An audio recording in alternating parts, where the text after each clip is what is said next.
the beauty of it all. For those who wish to hike or practice photography, the scenery was just magnificent, and the alpine flowers carpeted the landscape with fireweed, Indian paintbrushes, tiger lilies, columbines, sunflowers, lupines, and the beautiful orchid-like lady slippers. Over Hogsback was a beautiful valley filled with moss and aspens. Dick Craig used to take picnickers up there with his truck. We called it Paradise Valley. The next valley over was filled with columbines, therefore we named it Columbine Valley. Behind the mine shaft up the hill and over Hogsbank was a row of caves, not the spelunking type. These caves were from coal being removed from underground, allowing the surface to sink. We spent many hours playing up the caves, in spite of our parents warning us to keep away from them. They were full of rock rabbits, pikas, and whistlers. It was a safe place to shoot Daisy air rifles, 22 Coeys, slingshots, and arrow guns. If you didn't feel like doing anything, you could still be a spectator. In our teenage years, we, like other chaps, liked cars and mechanics. Bill Copeland had a Model A coupe with a rumble seat. The toolkit was mostly haywire and pliers. That could fix just about anything. The gas tank was in front of the windshield behind the dashboard. The gas cap was on the outside between the windshield and the hood.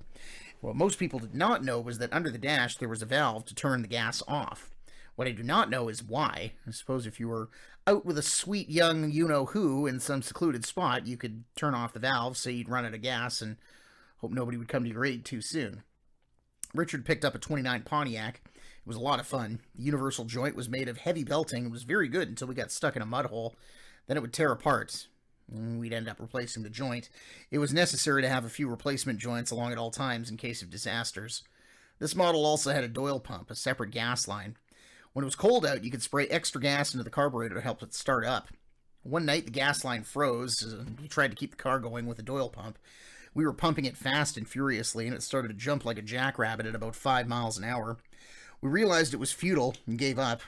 If we'd put some methyl hydrate in the gas, it would have combined with the water in the gas tank and not frozen when it passed through the gas line. If.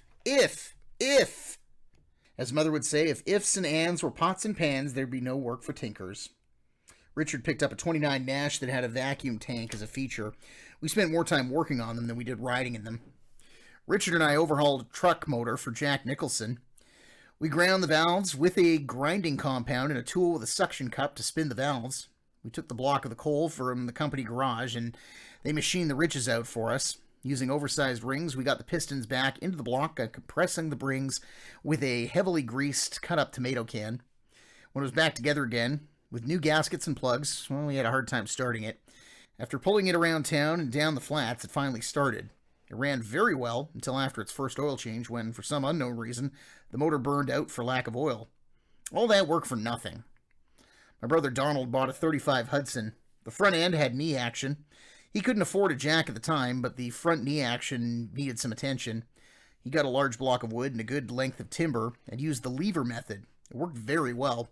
With him sitting on the timber, the front end of the car was way up in the air. The question was how to keep it there. He called Mother to come and sit on it.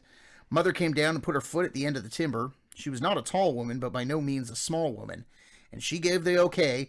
Don set up, and I hardly know how to describe the rest. Her full weight would have held the timber down easily, but not just one foot.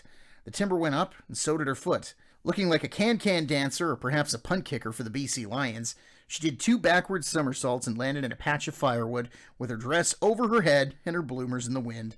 Fearing the worst, we rushed to her, but she seemed all right, though in a state of confusion over what had happened.